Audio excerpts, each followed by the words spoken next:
Grand Rising, Grand Rising. Hello, Chief Sophia. Apologies for the lateness. I got a little carried away. It's okay. I also got carried away, so it's It's that type no of energy. worries. Yes, because there's a It's lot of work very, that has to Mhm. be done very quickly. Yeah, and it's also like it's at the same time very like laid back, kind of like I'll get to it when I get to it, but because what's going on immediately is so intense. Yes, So it's like, okay, yes, like I'm busy, but I'm also like laid back in terms of what I'm doing because I know that what I'm doing is very valuable. right. Is very powerful. Every move that we make now. Not that it wasn't as powerful before, but like it's felt. Yes, I absolutely agree. Starting with this this rapture that was supposed to occur today, that I didn't see nobody floating away.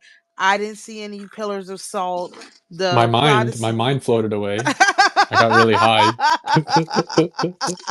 you know that if we weren't talking about the conservative Christians, I'm sure they would count that. But based on the fact that we're talking about people who call it all these things, finding seeking the creator wherever he may be, they call it witchcraft.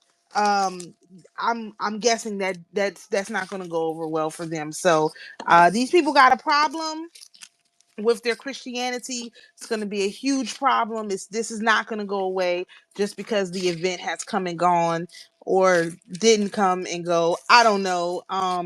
I just say I was expecting to see some people floating away, and there's a big discussion between me and my friend on if this is a good thing or a bad thing. And I felt like I was being very compassionate by saying, I hope that their God comes and takes them somewhere, because everyone deserves to have a creator they can believe in. And just because we don't believe in the same creator doesn't mean that they don't deserve to have an honest God that they interface with. And so obviously they've got a liar for their God. Will they come to that conclusion? It remains to be seen at this point. But it is what must be. Like, they must come to the conclusion that their God is lying to them. So I'm not sure how many more things are going to happen until they come to this realization. But that entity they're dealing with is not the creator. It doesn't operate the way the creator operates, and they've taken a huge step in the opposite direction of where the creator is. So I do indeed feel very bad for them. However, I was laughing my hind parts off all day yesterday, all day today. I was just wait because I mean, that's how they treat us when we say, you know what, I'm gonna look into the astrology and see what's going on. Oh well, we don't need that. We've got Jesus, and Jesus alone is gonna do it. Okay, so this is the one time where Jesus was supposed to show up and show out for you, and I'm trying to see, did it happen? So yeah, I'm hilarious. I'm laughing today. I feel bad, but still, it's not stopping me from laughing. Well, and they probably thought about you all day long.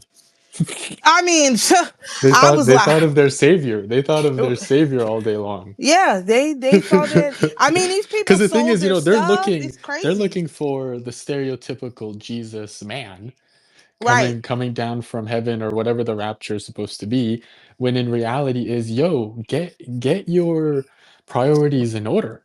Right. Like, you've clearly not been focused on what you need to focus on. Now, Nope. here's Jesus Christ coming in front of you, and it's in the form of someone that doesn't look like a Jesus Christ. You know, Right. it's not like people are looking for that thing, not understanding what Jesus represents, whether it is a man that comes down eventually, is an energy. Right. That It's an Christ energy. consciousness. Yep. And And are they these people loving unconditionally? Are they moving like Christ? Of course not. They're moving like no. the complete opposite. And this is their karma. They are now going through chaos. And as you said, they're gonna stubbornly refuse.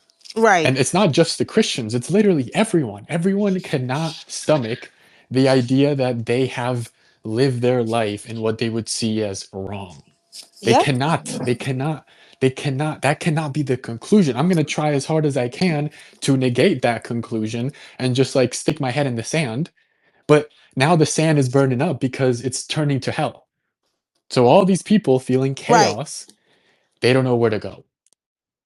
And we're literally the last They resort. don't. But the beautiful thing of this is that they're not going to join us yet because we still got a lot of work to do in terms of like building out Yes.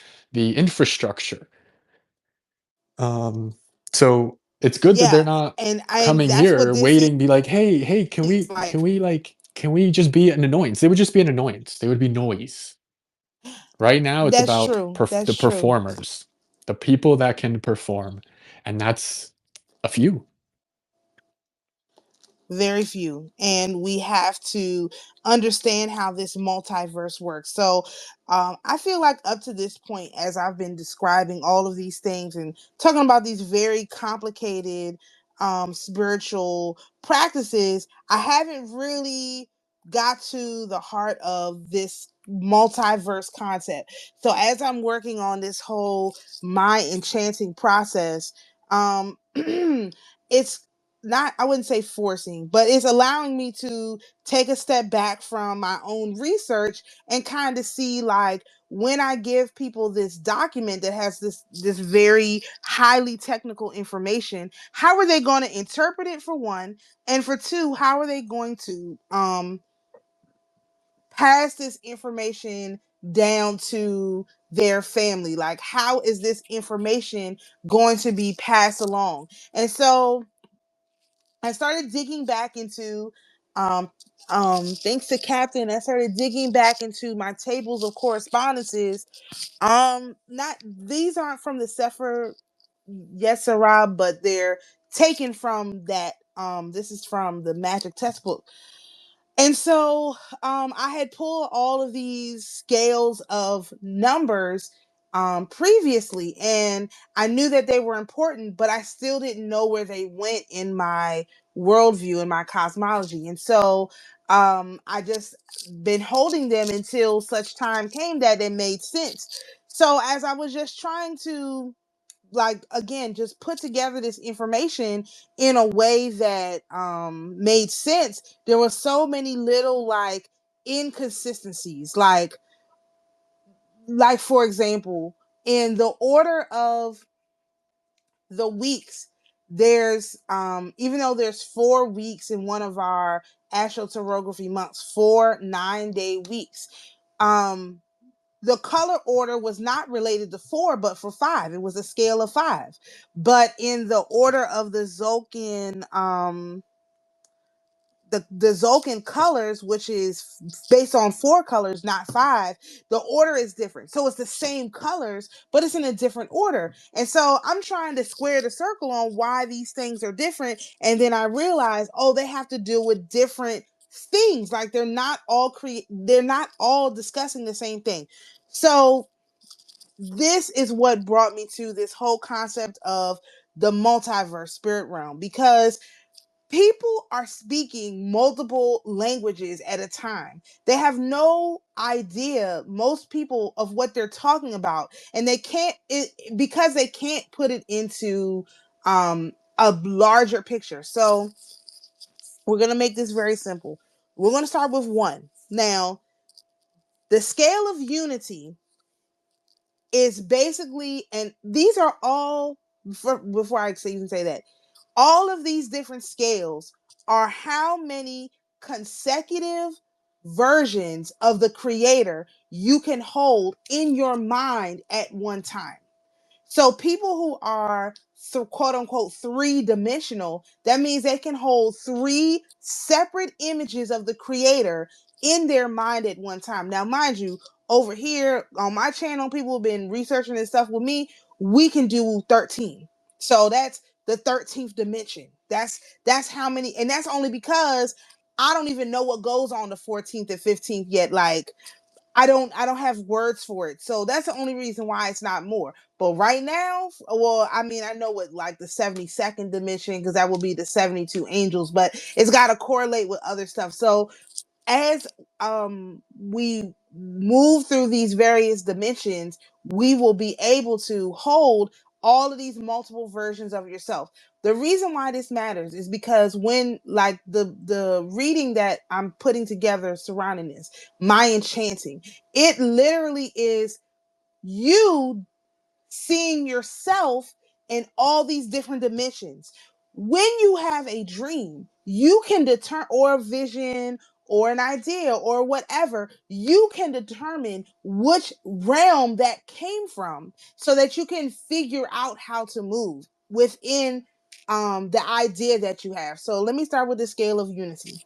The scale of unity is one. So these are individuals who can only hold one version of the creator, meaning they are the creator, for one, or them and the creator is one. So they can't hold multiple versions of the creator in their mind.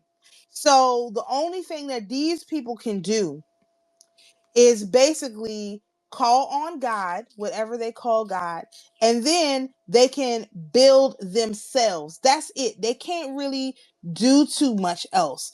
And in esoteric terminology, that's the philosopher's stone. So these are people who are solely focused on building themselves. So these are what you would call NPCs. They go to work, they come home, they go to work and come home. They're building their philosopher's stone, which is within their job. And then they come home, and then basically everything is related to their job or their God, because it's very similar when you use it like that. Or some people, they're devoted to the church or whatever the case may be, but a lot of people, especially in this realm, they're just devoted to their job or their god, same thing, which means their enemy, their adversary, can only be Lucifer. They don't have multiple demons, they don't have a concept for that. Now, does this mean that this person who is a unity consciousness person does not exist in the multiverse? No. That's not how it works. They just don't know that they exist in the multiverse because they're focused on the unity consciousness. That is the only concept that they can understand. If you try to talk to an NPC about a fourth dimensional God, they will not understand it.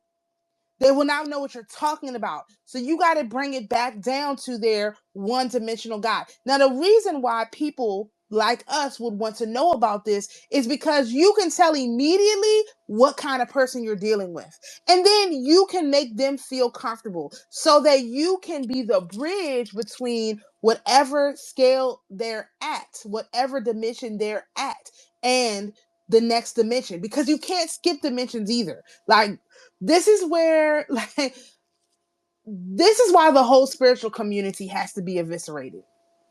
Like, not just the churches, but the spiritual community as well, because they're trying to make people jump dimensions. Like, they want people to astro project when they don't even understand the scale of unity. They haven't even come far enough to understand the scale of unity. So this is what is how you teach children. Like, when you talk to children about God, you don't tell them about all these thousands of angels and demons and all that. You make it very, very simple until they grasp that.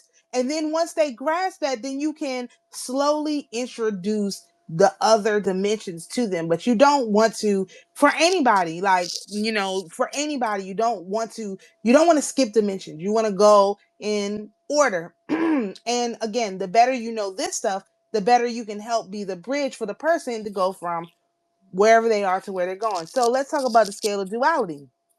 And I'm not going to go through all of them, maybe a few, and then we can talk more about it. But the scale of duality is choices. It's A or B. It's black or white. It's male or female. It's no or yes.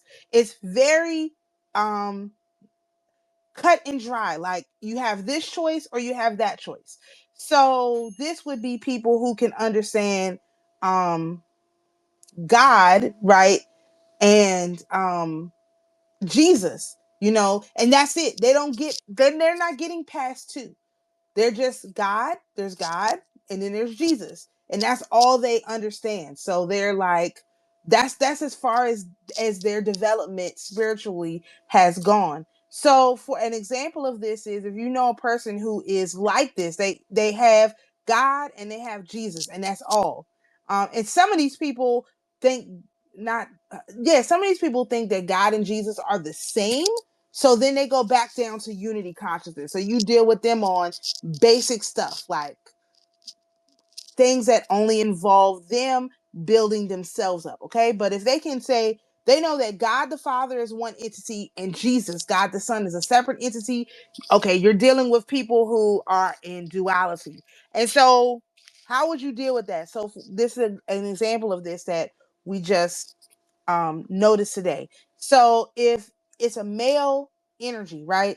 And let's say the male is like in a weepy energy, like very weepy, because that is the energy associated with male is weeping. The energy associated with female is gnashing of teeth. Okay, these are two things that Christ threatens to the damned: weeping and gnashing of teeth. So let's say you have a male who's very, very sad, emotional, whatever the case may be. He's in weeping energy. However, he is in his own energy. Of course, most men don't know that. That is their energy. They wouldn't recognize that, but that is their energy. But these are people who are in the damned version of their energy. So how would they balance that out? Well, you would use the female energy. And so the female energy that would balance out weeping would be water. So you would tell them, okay, maybe go take a shower and you might feel better. That's a male. But if you have a female in weeping energy, they're in masculine energy, that means they need to do something to balance out that masculine energy, which would be the opposite of water is earth. So they might need to go ground. So if you tell that female to go ground, then they're balancing out that weeping energy. If a male is in gnashing of teeth energy, which means they're all hyped up and they're all angry and they're all of that, that's female energy. Telling a male who's all hyped up like that to take a shower is not going to make things better. It's probably going to make things worse. What that male needs to do to get back into male energy is to ground, to go and take a walk, connect with the earth. So this is how you would use this. This is like a very simple way of using. People jump through these dimensions all day and all night. They have no idea what's going on. This is a very simple way of remedying it, especially if the person is in the scale of duality. And as we move up, I'll do the triplicity. So in the scale of triples, okay, you have Father, you have Son, and you have Holy Spirit. There are some Christians who are capable of holding these three distinct versions of the Creator: Father, Son, and Holy Spirit. Okay. If you have a person who, now, how can you tell which energy they're in? Okay. This is where it gets into knowing your chart. So in this scale, the cardinal energy is the first four signs on the zodiac. The fixed energy is signs 5 through 8, and the mutable energy is 9 through 12. It's not the same because it's a scale of 3. It's not the same as doing it by sign. Okay, so that's a whole nother super complicated thing. But let's say, for example, you have somebody who is an Aquarius. We'll just use Aquarius. Okay, and so Aquarius is in mutable energy, right?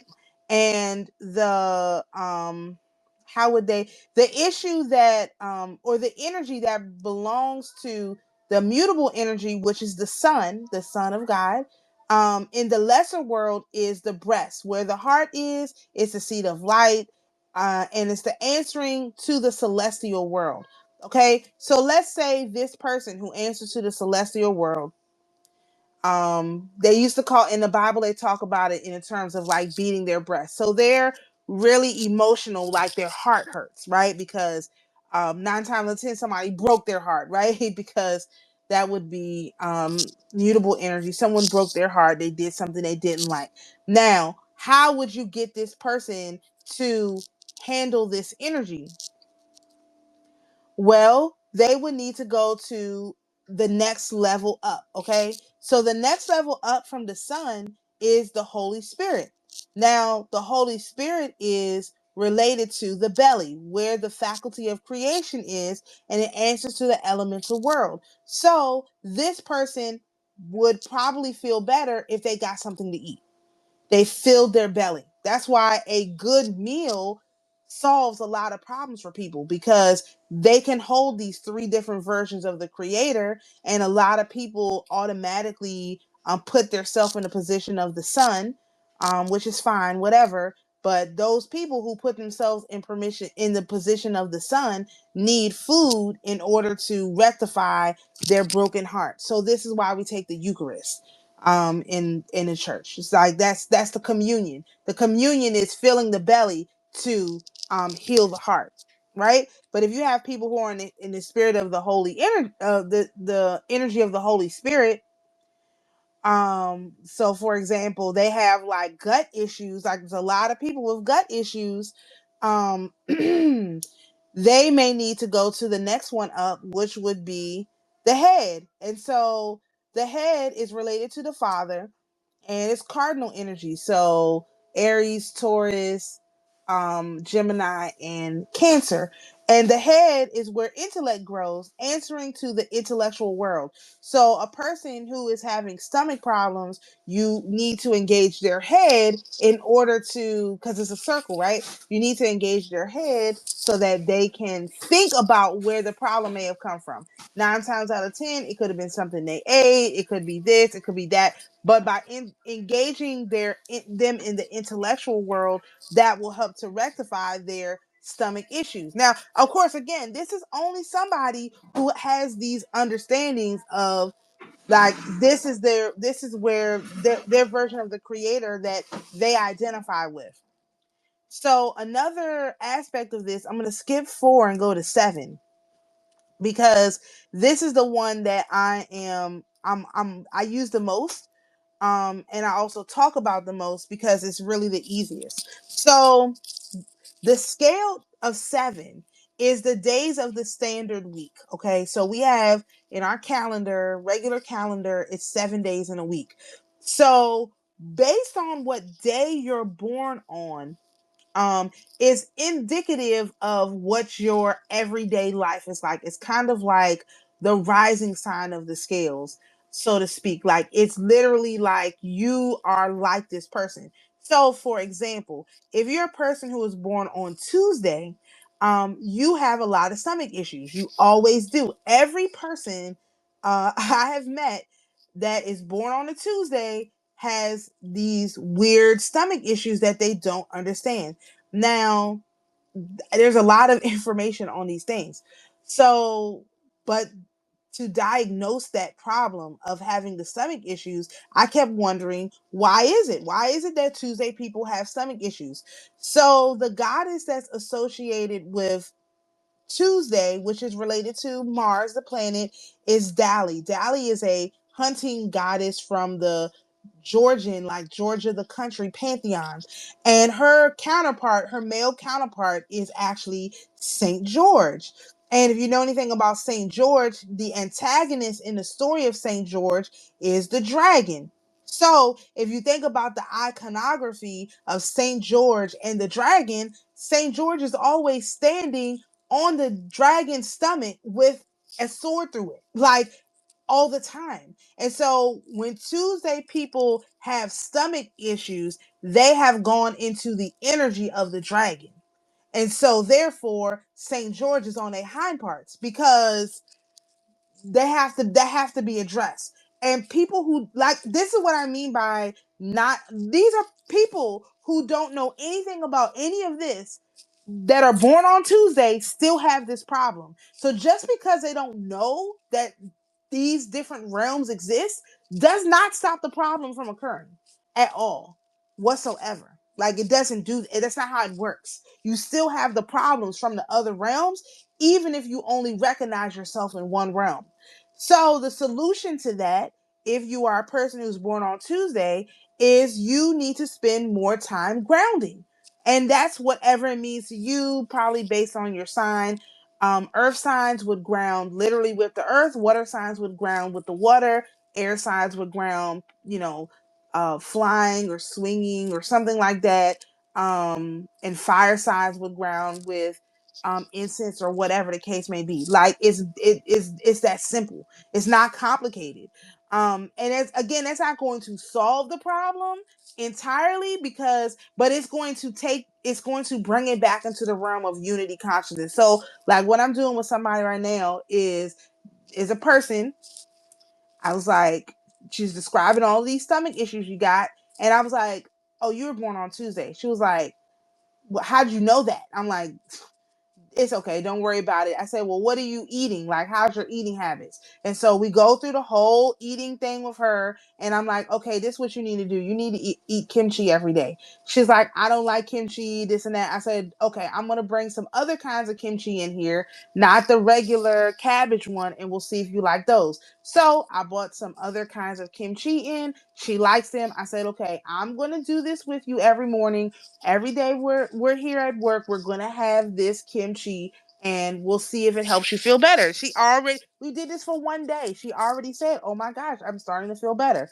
I was like, yeah, in a couple months, those stomach issues will go away, because now that I know that that works, I will go back with her, as a friend, and address the other levels of these different things, so that she can actually resolve it. You know what I mean? Because like I said, the day thing is like your ascendant. It's the most prevalent energy about you. So if you don't deal with that, then you have like you can't really deal with your other problems, because a lot of things in this reality is based on on the number 7. So this is kind of like how the matrix pre-programs you too, because if you have a system that's all like surrounded by number 7s, that's going to be the matrix that will hold you down the most, again, because it's limiting you to these 7 things. So you have to, as you break out of this one matrix, you can't think, because this is what happens too. A lot of people are like, oh, I'm getting out of the matrix, and I laugh at them. I'm like, so how are you going to do that? They're like, yeah, I'm not going to use this schedule anymore, I'm going to use this calendar. And I'm just looking at them like, you don't even understand that you're still talking about another matrix. Like, it's matrices, it's wheels inside of wheels. There's no getting off the wheel. Like, if you get off the wheel, that means you give up your body. I keep trying to tell people this is why this whole rapture thing is so insane, because if you are leaving, that means you're giving up your body. Your body will remain here, and you will be actually removed. And so if that's what you want, that's fine. I'm here to encourage everyone to work with their God the way that they choose to. However, that means that you are officially out of the game, and you're not going to be able to just like wake up and come back. It doesn't work like that. So that's, another little problem. So like me, I'm a Wednesday person. I'm born on Wednesday. And so the habitation of the infernals, which is like all of the, I guess, the boogeyman, right? The boogeyman for Wednesday people is perdition, which perdition is like being stuck in between and not being able to make it, not being able to go anywhere. Just like awful.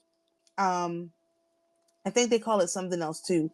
I can't remember, but perdition. Okay. So I have been saying about these people who want the rapture to come that I literally hope that their God comes and gets them. And my friend was like, well, where are they going to go? I said, I don't know. But everybody, like I said, deserves a God that they can believe in. So I really do hope that their God comes and picks them up. I think that's the only fair thing to do. And she's like, that's not going to happen. And I said, I understand that. But for me to balance out this perdition energy, where I could be saying, or mostly I would be saying, and I have said many times, I don't care where they go. They could just stay where they are, but it's not my problem. That is sentencing these people to perdition, to hang in the in between, not knowing if their God is real or not. So I'm saying, no, I don't want them to hang in the in between. I want them to go with their God. Wherever their God is, they should go. He needs to come and get them. That is me challenging that energy. So, like for the Tuesday person, theirs is the shadow of death. So, like my friend, she was like basically saying, she's worried about what they're going to do and they might turn violent and all this stuff. And I'm saying to her, I'm like, no, I want their God should come. He said he was going to come. He told them to get ready. Why isn't he just going to come? So I'm actively challenging my infernal energy that's assigned to my day, and she's like you know falling into it. And so I'm telling her, we started talking about these whole scales, and I was like, yeah, that's what you were doing. You're worried about the shadow of death. Now it's not death, they didn't die, but it's the shadow, the worrying about death. So everybody has a scale of a day, because everybody was born on a day. Everybody is in all of these different categories. Okay, this is the last one I want to talk about, because I could really talk about this for another 2 hours, but I'm going to make a video about this eventually.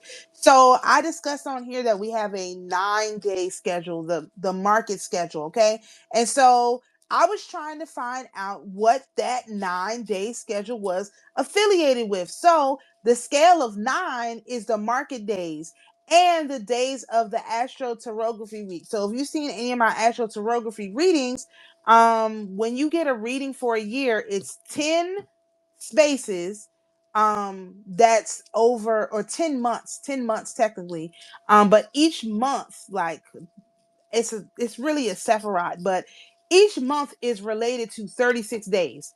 So that's 9 times 4. So basically you go through each of these 9 days 4 times in your quote unquote Sephiroth month as you're traveling this path. And so the 9 scale has to deal with moon phases. So I recently started asking people their moon phases, looking into stuff, and now basically I can tell who has what moon phase based on what they're talking about, because that's just what it is. It's really not hard once you know what you're looking for. So the 9 moon phases are the full moon, which is related to the sun, the waning gibbous, the third quarter, because we start with the full moon. So that's why it's a little bit out of order. We're not starting with the new moon. We don't go new moon to new moon. We go full moon to full moon. Okay. That's a constant rule. Like, I'm always going to talk full moon to full moon. So we have the third quarter moon, then the waning crescent, then the new moon, then the waxing crescent, then the first quarter, then the waxing gibbous, then the full moon that's related to the moon. And so each of these different moon phases, depending on which one you were born on, is going to tell you a lot about, like, who you are, and how you experience a wide variety of things. So if you're born on a new moon, for example, you're born in the middle of the cycle, the complete darkness of the cycle. So let's see, that is related to the sun as the movable sphere, which is like quite interesting. Or I might have to change it, I don't know. But the sense is seeing. So if you're born on a new moon, your sight should be heightened. Like, you should be able to see a lot, or you could be one of those people they call a seer. But your challenge, the order of devil that's going to challenge you is airy powers, which is propaganda. It's propaganda over the airwaves. So if you're born under a new moon and you have sight, you probably shouldn't be engaging in the media so much. Like, you should be like, you can engage in it, but you probably should limit your engagement, because you have the sight. You don't need the propaganda. You just don't need it. So if you're born under a full moon that's related to the sun, which would be the point of the full moon, um when it starts to get less, because the full moon related to sun is like the day before the full moon, and then the full moon related to the moon, the full moon related to the moon is like the day before the full moon, and the full moon related to the sun is like the day after the full moon. But we're still talking about 9 and 8. These things are very similar. And I could read them both, but I won't. So the full moon that's related to like the day after the full moon, the start of the cycle, is related to touch. And so the order of devils that can tempt you is tempters and ensnarers. But if you look at the full moon related to the moon, which will be like the day before, the sense that's related to that is cognition. And the order of devils is lying spirits. So cognition and touch are kind of similar. Like you can think about something, like you can recognize what something is without touching it. You can do a lot of things without touching stuff. So they kind of work together, right? And lying spirits are very similar to tempters. The way that most people are tempted is with these, lies that they hear. So if you are a full moon person, you cannot surround yourself with people who lie. You have to be very adamant about having people in your circle who tell the truth.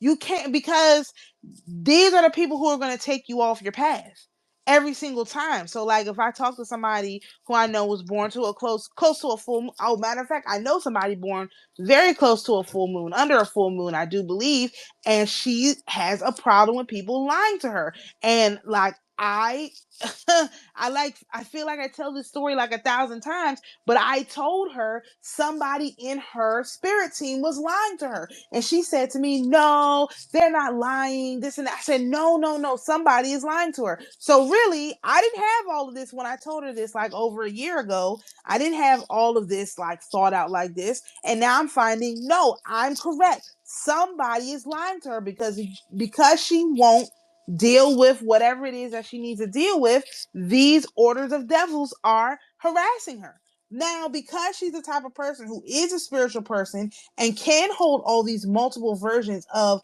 the creator, because she's already done a lot of spiritual work, if she doesn't handle what I have been telling her for over a year to handle, she's just going to keep cycling around this circle through these moon phases of energy. Like it's just like people who are born like on a Tuesday. If they don't deal with like Gabriel, oh Lord, Saint George standing on their belly with the sword at their neck, they're gonna just keep cycling through that energy. And then they're gonna think it's demons, it's this, it's that, God hates them or whatever. And then really it's like this particular energy that is programmed to handle people who come under his authority in these certain ways. And he's just going to keep doing it until you address the issue.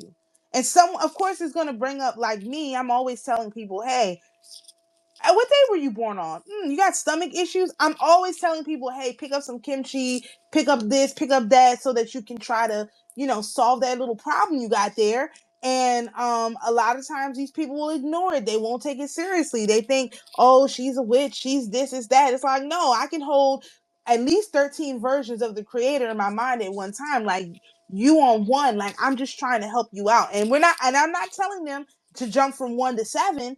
I'm just trying to resolve their seventh, um, or heaven or hell, whatever, their seventh realm problem on their first realm. Like I don't have to tell them why. I ask what they. Matter of fact, most of the people when I tell them this stuff, they're not even thinking about it. I just go into telling them how to solve the problem, and I don't talk about why I know what I know. I just tell them, hey, you probably need, like, you got digestive problems. Okay, well, I think you should probably try some kimchi. Then I tell them what I did with the kimchi and how it helped me with cravings and all this stuff and how I did it. And then, like I said, with the lady, I'm just going to do it with her. It's not going to hurt me to eat kimchi every day. Again, I already did it for like 6 straight months. We'll start a whole kimchi group. If there's so many people born on Tuesday with these weird stomach problems that will never be solved unless they handle it. So if it's me, buying kimchi and bringing it to work and eating it for breakfast with the ladies, and that solves the problem, that's what it is. So the most important thing to know about these different scales, these different realms of the multiverse, is that you can solve people's you as a person can solve somebody's problem in another realm without telling them that you're solving the problem. And then at some point they'll figure it out, or maybe they won't. It's not for them. It's not for you to decide how many different ideas of the creator someone can hold at once. It's not up for you to decide. What is out for you to do is to help people ease their suffering. And that's what all of these secret societies, they know all of this information and they still decide to let people suffer. That has to end. And that's what this information will do. Wow. What a way to end it.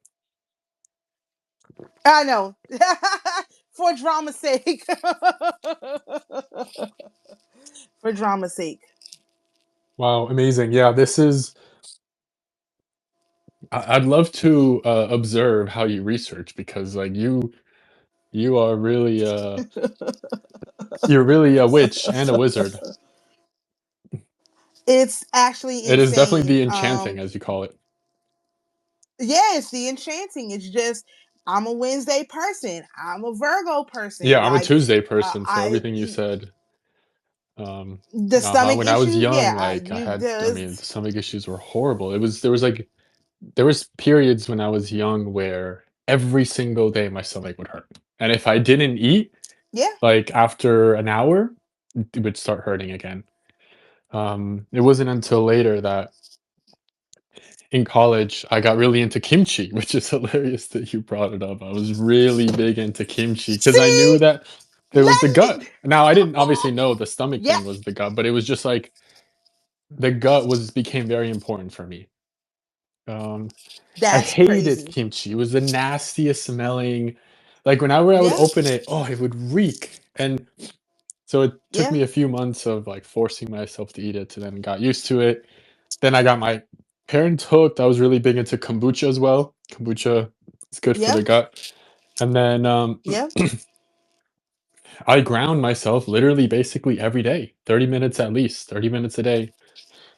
You have to, and that solves all those little problems. I mean, this stuff is simple stuff. It's very, very simple, which is why it pisses me off that these like I got this information out of a book. So it's not that they don't know it. Like they know these things.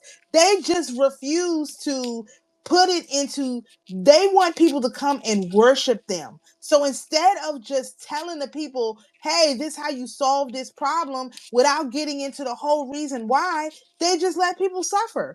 It's outrageous. Yeah, it's really I mean, what it shows is that they they know, but like they don't um their ability to execute is actually like uh broken because um Right, like basically these people are book smart. That's really what they are because they've right, been passed down information through who knows how many decades, hundreds of years, whatever it is. It's all been passed down. So as you said with the with the former elite, like they just know how to follow the system. That's it. They just know how to follow right, the system in the same way that someone would just follow the book. Oh well, let's just do what the boss says. Whereas right, the new reality, the elite of the new world order are they had to figure it out. They had right, to figure out through living this reality what is up and what is down. And right, when you f- when you learn in this way, you are executing. So you're always going to be bounds and leaps ahead of people that are just copy and pasting. That's really what it is. It's copy paste, right, copy paste, copy paste. right. People, Copy and a pasta. great example. I was talking about it earlier today in in my spaces is something like unconditional love. People they could do a whole thesis on unconditional love, but they can't execute Nope. it. They can. No, you're And right that's what about you see, that. like with the They don't spiritual, even know what what it you say with the is. spiritual community, it has to be destroyed because they just know the book stuff. They have not implemented this shit, which is crazy. And that's Totally insane. these these quote unquote elites. Yes, they have the information, but they are not the ones that were chosen to implement it, to put it out there because they're not the chosen ones, because they're not the ones that Right. are going to bring his kingdom here. It is us. Right. It's unfortunate because a lot of people are suffering and don't have to suffer. Now, one of the craziest things about this research is that I happen to be one of these people that just like refuses to give up. So some of the names in the book were in Hebrew, and but they didn't say what the name meant. And so I was like, okay, so some of the because every let me put it this way, every scale of numbers has a god assigned to it, a name of God assigned to it. It's like the god of a god with 7 letters, a god with 6 letters, a god with 5 letters. Like they all have gods assigned to them. And so I want to know who the gods are, like, because that's one of the main things is when you're asking for something specific, you have to know who specifically to ask.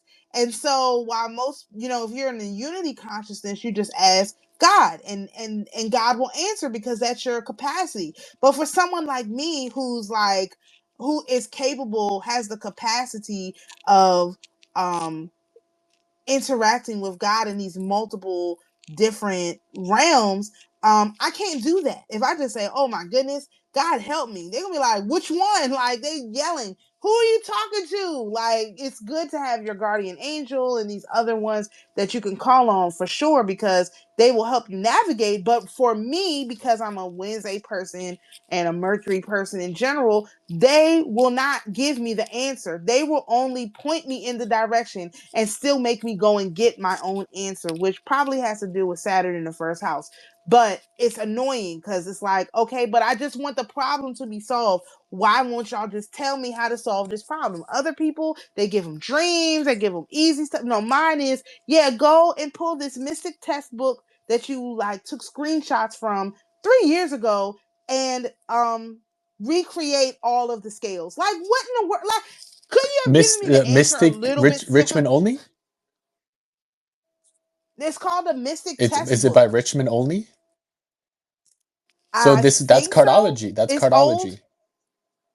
Yo, yeah, it's Yeah, in there yeah, yeah, yeah. too. Yeah, the Wow. cardology is in So there too. so Yeah, the you were cardology called is in there to too. look at the textbook.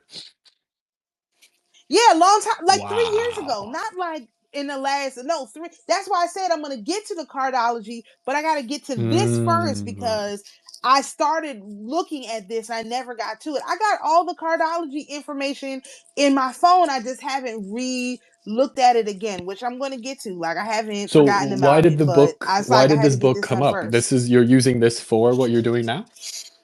Okay, this book came up because, like I told you before, I was researching with this guy, and he kept saying, "Who is the angel over Virgo?" Because we're in Virgo season. Who is the angel over Virgo? Who is the angel over Aries? He kept saying it over and over again, and I was like, and now mind you, I'm on a live stream with about 700 people. I said, "You mean to tell me nobody knows how to research?" I said, "Let me just go look it up." So I looked it up. I found a Pinterest picture with the names on it. And then I went to archive and I put the name in there and I found all these books that told me the names over the zodiac. So it's because this guy kept, "Who is an angel over this? Who is an angel over that?" And nobody knew the answer. Nobody went to look for the answer. So when I found it, that's how I found Bardon's book because all the names are in Bardon's book. So I sent him Bardon's book. I think I only sent him Bardon's book. This fool took Bardon's book. Now, mind you, he had just seen it for the first time. I had just seen it for the first time. This fool read every single angel. He read the whole book and put the whole book online. He activated, not me. I didn't do it. He activated every single one of these angels into our energy. Wasn't me. Him trying to be, "Oh, I know all of this stuff. I know how all this stuff works." He activated all of this stuff. So it wasn't me who even No. activated this. I just went looking for the A because he was asking a question, and I'm a generator. That's what I do. I went looking for the answer. He, in his energy, did not do the right thing. He should not have activated all the. I mean, when I say the whole book, he read the whole entire book. Every single angel pronounced all of their names on the internet. He activated every one of these things. Not me. It wasn't me. And I was like, well, thank God it wasn't me they're gonna be looking for when they go looking for whoever activated all of this stuff. They're gonna go looking for him because he wanted to be the first. More power to you. Nobody even knew who Bardone was. None of the black Hebrews knew who Bardone was. Never heard of that man because he was German and all that stuff. Wow. It wasn't me. It was him. So yeah, that's what happened. Somebody asked a question and I answered it. And you Of course, found I the got answer with that book and then the Mystic Test book. well. Yes, I found it's more books than that. That's how I found the Mm. Sefer Yetzirah and all these Mm. other books. Like there's a lot of even 777 by Aleister Crowley. Like they have all this information in there, but they don't tell you what it's for. I'm the only like every scale, like when this document is done, every scale is going to tell you what it's for. Like Wow. because it again, just like I was describing with the difference between 4 and 5. So 4 is related to let me go back. Okay, Let me right. go. The 4 numbers. is related to yes, 4 is because you got to know, Mm-hmm. you have to know like what you're talking Right. about. So 4 is related to the law of the body and cardinal directions, north, south, east, west. Like the Matthew, Mark, Luke, and John, like fire, air, earth, water, heat, moisture, cold, dry, like though it's still regimented like 2, but it's just now it's more detailed.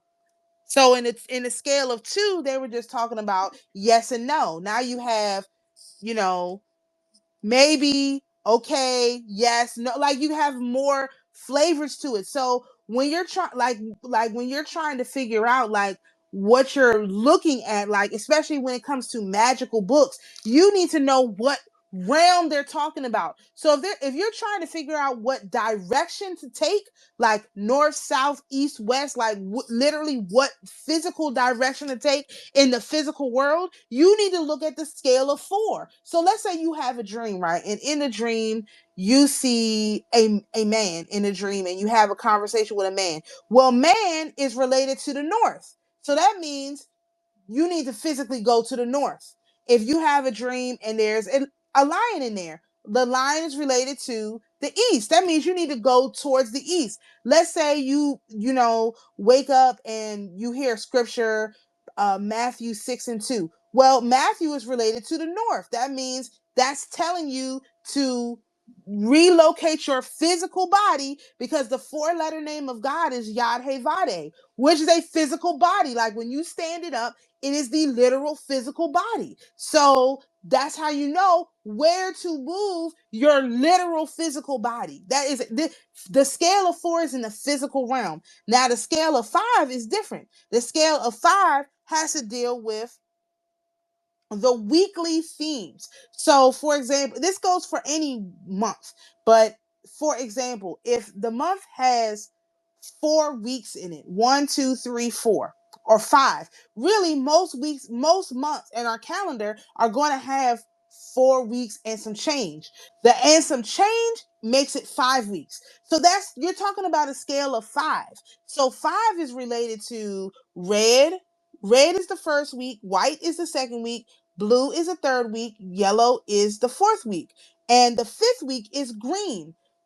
Red is initiates, white refines, blue transforms, yellow ripens, green is the womb, it's creation. So if you have, okay, so this is how I described the 5 earlier. Let's say, for example, you have you start feeling sick, right? And you start feeling sick because you smell something that makes you just like completely nauseous, like you're literally like feel like you're going to die. Well, this has activated the white color in in the scale of 5. White refines, is related to the north, it's related to Mercury, the element is mixed elements, the corruptible things are bugs, the sense is smell, which is the piercing stench. So then you need to figure out how to let's say, balance that out, because we're not eliminating it, we're balancing out. So north would be balanced out with south. So if you have a piercing stench that's white, you would balance that out with something red. Red initiates, it's related to the south, it's related to Mars, it's related to fire, it's related to metal, it's seeing things, and the torment is terrible darkness. So you could light some incense, because then you can see the fire.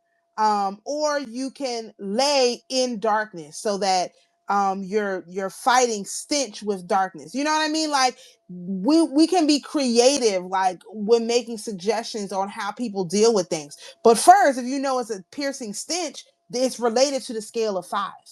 So all of these realms tell you what you're dealing with. So you wouldn't, like, for example, if this is related to the scale of 5, like, that means that person has the capacity for 5, or they have activated in their energy 5 different realms of the creator, which means you may have to again take this down to unity. If their conscious awareness is only one aspect of God, you take it back down to unity by saying, okay, why don't you go lay in the dark and you know, and meditate. You know, they like that word. Go lay in the dark and meditate. And that could balance out, without going into all these different realms and explaining all of this stuff.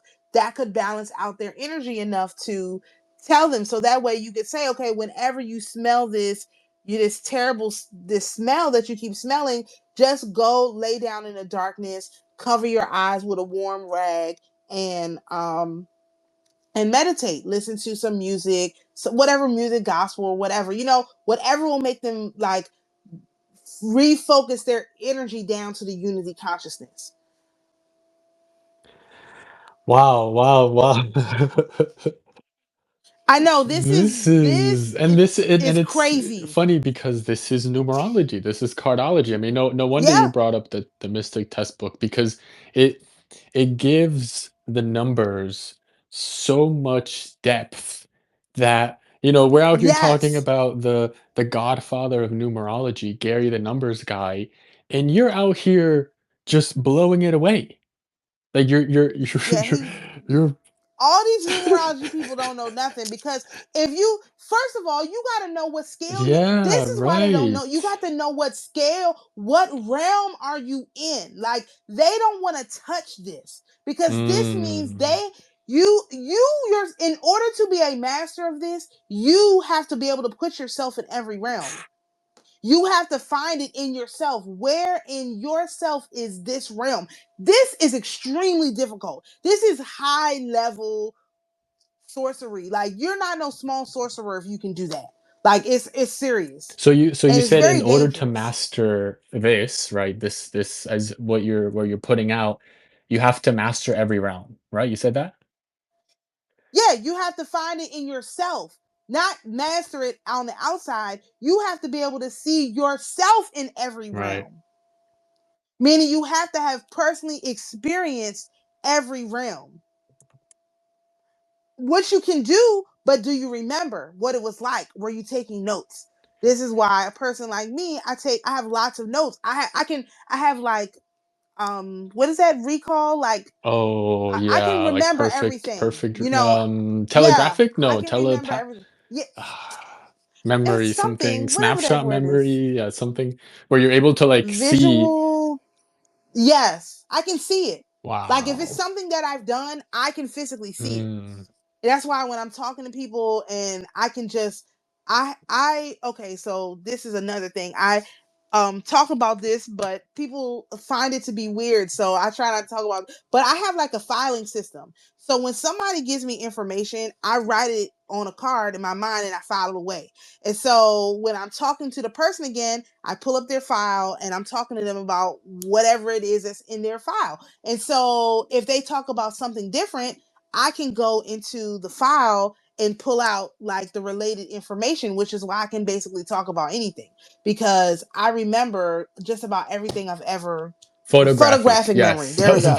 right. Yeah, Nice. I remember it. And especially if I read it, I Wow. remember the page. You know what I Uh-huh. mean? Like I remember what it looks like. That way, if I don't remember something, I really am not thinking about it. I also have that capacity to just completely take a file and erase it. It's like I never knew you. Like, yeah, that's kind of thing too. So I can do it on both sides. But yeah, I have a file. People are like, that's not normal. I was like, That's not oh, I normal. thought everybody's brain worked like that. You mean to tell me y'all don't have a file? They're like a file, like yeah, like a file on the person, like a you don't make a profile, like so their little computers and stuff is like imitating my brain, which is why I don't like AI because I don't need it. I just want to do the stuff that I don't want to think about. I don't want every single thing that I learn to be stored in my brain. I just want to be able to recall what I need when I need it. Mhm. And that does take a lot of it takes a lot of brain power. It takes a lot of energy. This is why I'm so annoyed about not having any money because I need to be sitting at home like building this file in my brain instead of out here doing all this stuff. Not that I wouldn't do the stuff, but it's like I have to put emphasis on the stuff on the Right. outside when I really want to put emphasis on the stuff on the inside because this is a skill that people can develop. I didn't just learn this like I mean nobody taught it to me, but it's a skill. I know it's a Mhm. skill, which means I need to figure out how I did it so that I could teach other people how to do it. I mean, I need to that requires thought process. I'd much rather be thinking, you know. I need a shirt that says I that. would rather be thinking. I'd much rather be thinking, yeah. And then in the back, not about you. Right, not about you. Of course not. No, not about you, but I'd much rather be thinking. And it's true. I'd much rather be thinking about, I mean, that's true of mercurial people. We rather be thinking. Wow. Yeah, this is wonderful. This is really exciting. I mean, it's like you're really putting reality on your back. Like it's just how it's because no one else is gonna do it. I mean, this it's really No. impressive, but also like crazy, like how much you are bringing to the table simply because one, obviously you're brilliant, but two is because you like nobody else is willing to do it. So it's like you got to do it. Like it's Yeah, I wish people would, I mean, all like these where they people at? who have read all of these books and they don't know how to solve a single problem. They could if somebody was suffering right now, like these ladies I'm talking about, they've been suffering with stomach issues this whole time. Now, mind you, kimchi is out there. It's super cheap. Everyone knows about it. But unless Uh-huh. someone you know tells you, hey, this kimchi is going Right, to help you right. with your stomach problems, they No. won't And try even it. if they do try it, like because they are not aware, they're not going to be doing it religiously. They're not going to be doing it in Right, a repetitive exactly. way where after 3 months, boom, it's you're good to go. And that's awareness is everything, And really, in many ways. It's like, awareness is everything. And with kimchi using it as a solution, the it doesn't show up right away, so you don't get instant results with yep. this. It takes a while for everything the good bacteria to build up and the bad bacteria to be cast out. Like it's a process. And so because you don't see results right away, somebody will say that there is no results, but it's like no, you just have to do it for me, and I'm not a Tuesday person, so I was taking it for something totally different. But I noticed all of my sugar cravings went away. Now I Huh. only have sugar cravings when I need protein, and then I will just have some sugar because 9 times out of 10 I'm not going to have any more protein for the day, or I'll grab a protein bar. But that's the only time now, and I've noticed, oh my gosh, I'm not eating enough protein. I'm having sugar cravings, but not because of before I was having sugar cravings from the bacteria or the parasites or whatever. Now it's from, okay, I need protein, and maybe if I have some sugar, it'll trigger me to eat some protein. So that's that's me. But again, I know myself. All of this is to help you know yourself better. Yep. Beautiful. And so you call this scale of numbers, right? Yeah, scale of numbers. Yeah, scale, the number scale. And so how do you see this like in everything that we are doing? and building out, because I mean, so this I think is going to be in large part of the app, that app that we've been talking about, where people Right, for basically put sure, for their sure. birthday, whatever it might be, whatever, to recognize them, and then the information is gonna filter through all of these different systems that you're building to then be able to provide direct, actionable advice slash awareness. Where, as you were saying, like, oh, Right, it's so easy. So yes, it's so easy, but at the same time, like, what it took you to get here to be able to say it's so easy is nothing short of magnificent. So you did the work. Now, obviously, there's been people that have supported it in terms of like all these different books, but like you are the one that has brought them all together. And now we're going to make it, we're going to build the infrastructure for it to be able to be right. easily distributed across the masses. One of the ways is going to be It through an needs app, to. but other ways is going to be obviously us implementing this, us fully absorbing Right, it and embracing it, because that in many ways is the best way to impact reality, is obviously through right. leading by example. So how with these scales, like, what I'm trying to ask is, all of the calendar, the scales, things are becoming very clear in terms of how these systems are going to be very valuable to be embraced. But how do you see kind of this new reality shaping up as these types of systems that you're building out begin to be implemented? Well, for one, I think it's going to be easier to when once you can identify where someone is, like what their capacity is, it's much easier to treat them. And it doesn't mean necessarily just like they have problems, but overall, like, how do you treat this person? If you know that this is their capacity level, you can treat them in a way where they feel respected, and they will basically be loyal to you because you respect them and you understand them where they are. Like, one of the main problems we have on this planet is that nobody knows who anybody is, and everybody is very disrespectful to everybody and their gods and whatever they got going on. And so, in order to build a high trust society, which is what these, MAGA people and all these, right wing people, white supremacists, whatever, say they want, you have to know how to treat people. So if we set up a society where you can treat people based on the way that they are and what their capacity is, and you can basically, like they have these little things where they say, oh, this is how you connect with people, remember their name, remember their birthday, and little stuff about them, and so on and so forth.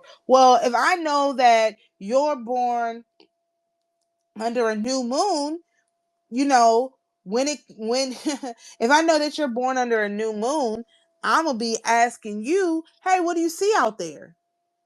That's your superpower, is what you see out there. I need to know what you see. And if you say, oh, I see this for the company, I see this for myself, I see this for my family, I see this at my school, whatever that person sees who's born under a new moon is real, it's legitimate.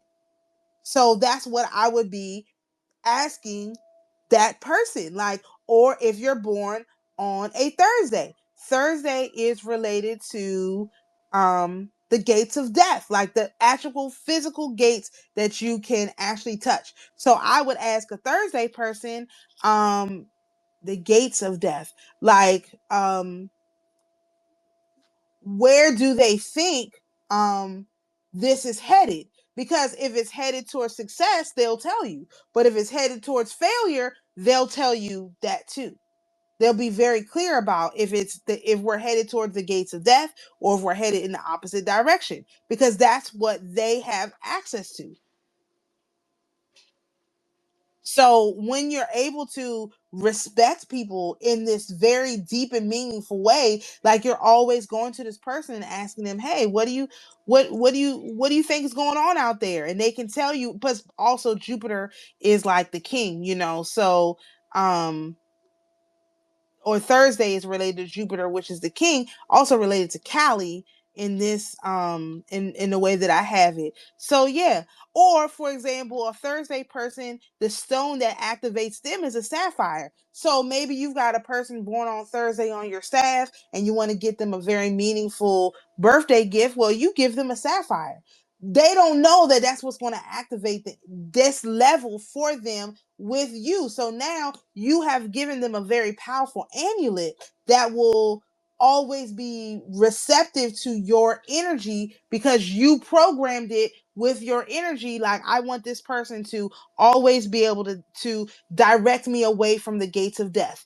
Boom, you seal it, you consecrated it, which is enchanting. You consecrate or enchant it, you give it to them as a gift, they wear it, and you always ask them, hey, what do you see out there? And when they tell you something that's, oh, well, I don't think this is going to work because da da da.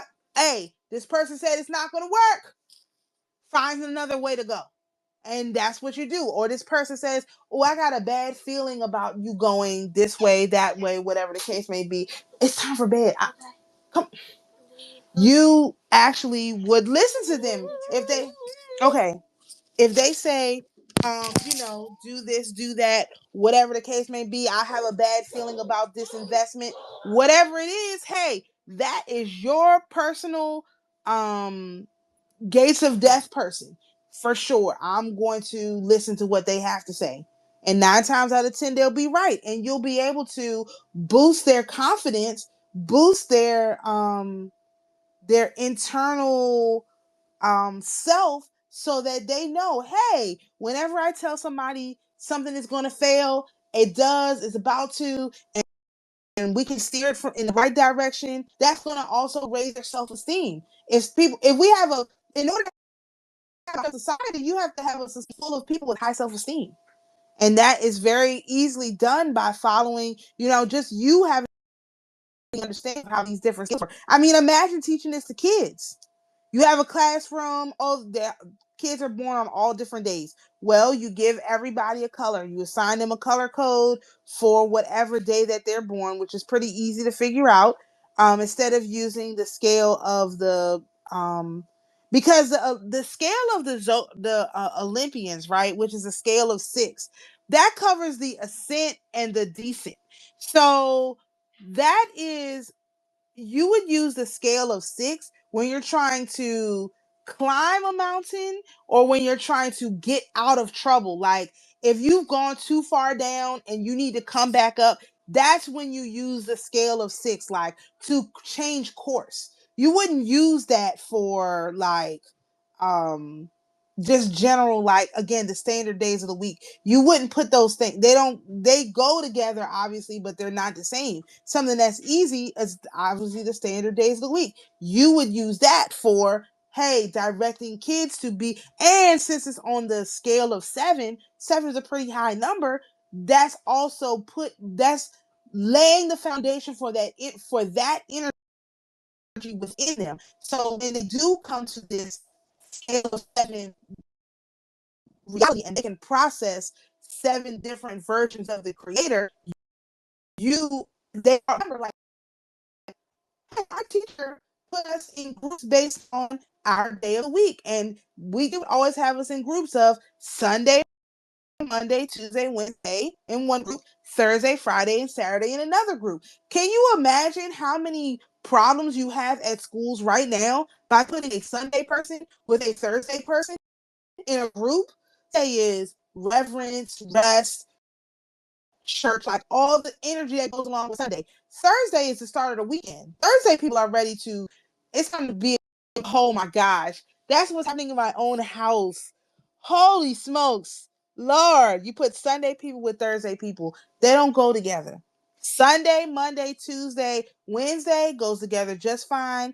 Wednesday and Friday people don't go together. Like, because Wednesday is the end of the week. It's like the midpoint. It's the check-in point. Friday people hey, they want to be out here partying. Like they want to go on their date nights. They want to whatever. Like imagine, like just imagine things as small as that. Keeping Sunday through Wednesday people together, Thursday, Friday, and Saturday people separate. Your life will be so much easier. Wow. Yeah, this is And that's happening in my own house because my oldest daughter is born on Thursday. My middle daughter is born on Friday. Now I'm born on Wednesday. So Wednesday, Thursday, and Friday can get together. It's fine. But my son and his father are both born on Sunday. They don't mix in with the Thursday and Friday people too well. It's very clashy when they have to integrate together. It's very clashy. And I just realized when we're talking about, oh my God, that's why. And because I'm a Wednesday person, I'm in the middle. I can kind of float with the Sunday people and I can float with the Thursday and Friday people. But like I'm carrying all of that weight on me because I'm a Wednesday person. I literally just realized it's unbelievable. wow. Yeah, this is great. I mean, as you said, with like when you brought up the at schools, like I can imagine teachers basically having a program where they put all their students' birthdays, and basically it's like a mini report of every student. You know, this Right. student works well with 1, 2, 3, 5, 7, and 8 student.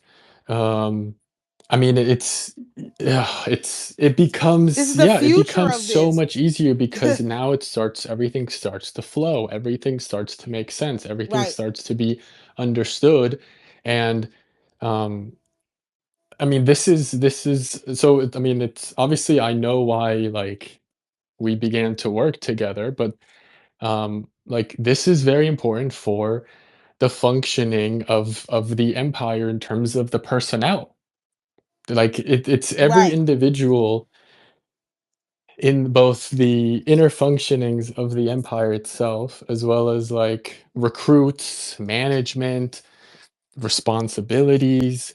Because what I've a mode of like so I think the evolution of the corporation, the evolution of this kind of business that is about, oh, you are hired, you get paid a salary, and you essentially like Right. serve the corporation and you climb up the ladder.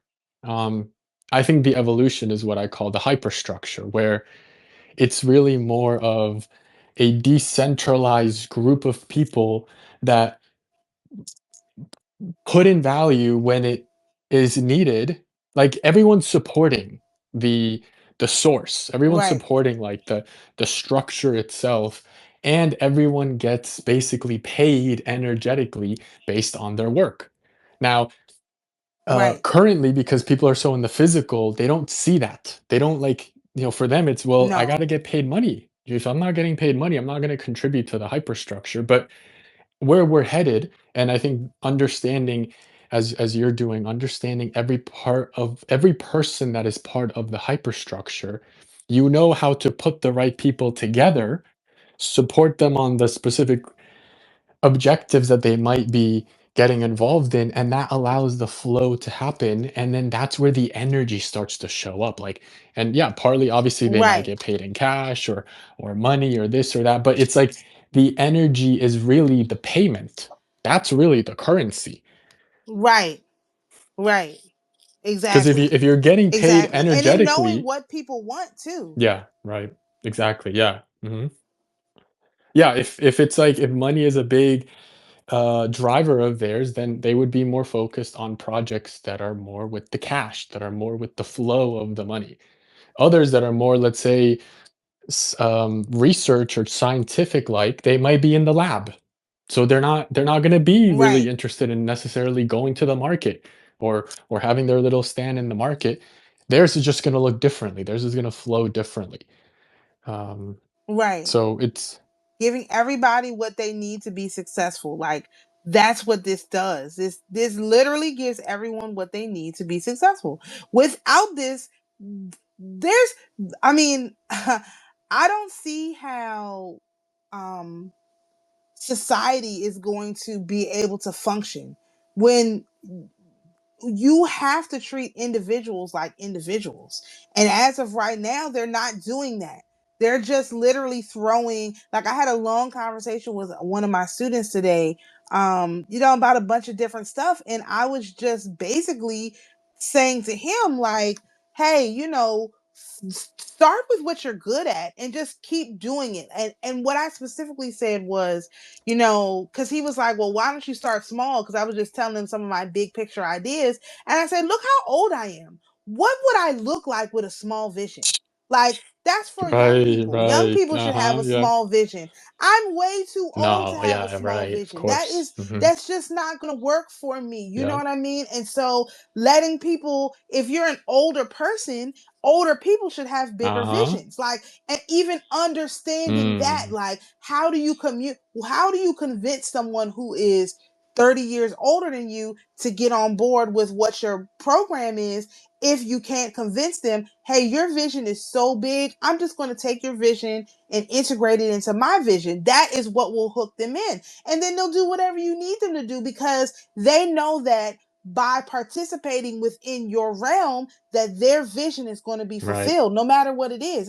Most people, even what's a big vision to someone, to one person, Uh-huh. is not a big vision to someone else. So you take their big vision and you make that their purpose within your organization. You have someone who will be devoted to you. Yes, exactly, exactly. And that's really what I'm doing with the Holy Imperium and like the hyperstructure. Because basically, I set up the hyperstructure to absorb the energy of the narratives that I've invested in, and so it has a lot of energy. It has a ton of energy, just basically like a vault. And Right, um, I've had to basically just leave it there because I don't have the people to to to feed it to. Like I don't have the right, infrastructure has not been set up yet where people would be able to really fully start to receive the benefits of that energy, because that's energy. That's all, all what we're really right, doing here is we're not here to earn money. We're here to, I mean, we're not here to earn energy either, but like that is the best currency that you can have, is energy. And as you said, with being older people having big visions, like that's an aspect of the energy. How much wealth are you preparing yourself to manage? Are you preparing yourself to manage $100,000, $1 million, $10 million, $100 million, $100 billion, trillions? Most people are just, hey, I just want to get by, make just $1 million and I'll be happy. I was telling, and this began earlier this year, actually last year. I was telling the people around me, we think in terms of managing trillions of dollars. Everything that is happening right now in your life is, don't worry about losing a couple hundred, a couple thousand, 10,000, 100,000. Don't fixate on the numbers. You are being prepared to manage trillions of dollars. If you can get that in your head, you start to function completely different. How can you get upset over losing $10,000 if you're being prepared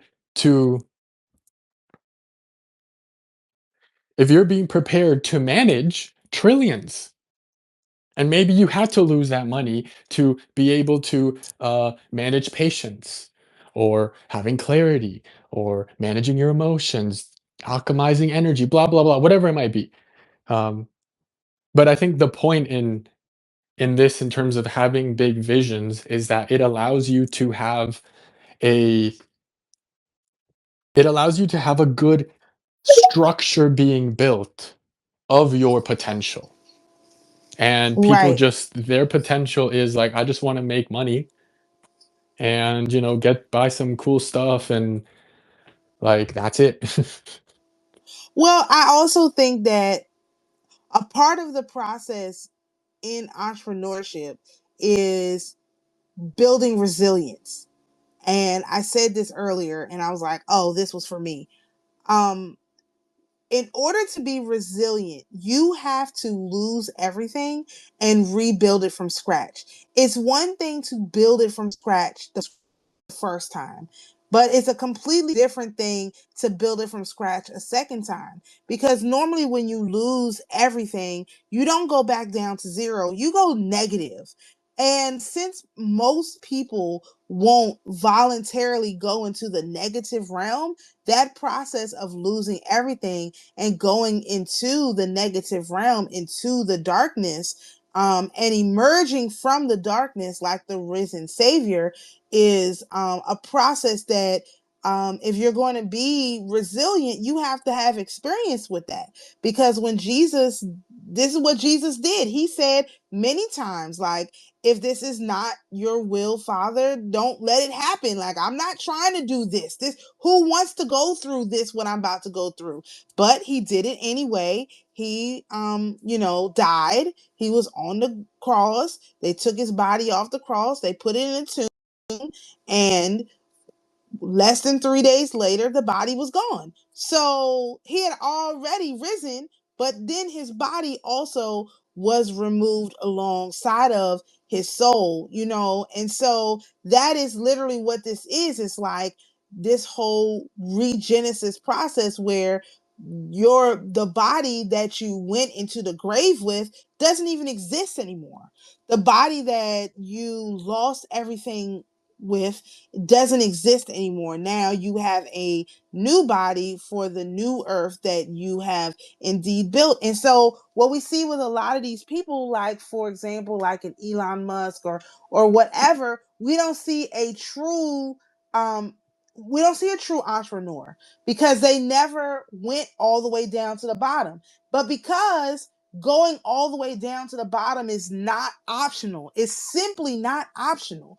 And so because they skip that part in the building of their business, all businesses must go through this cycle. It's part of the law. Like, they have to go through this death and rebirth cycle. It's just not optional.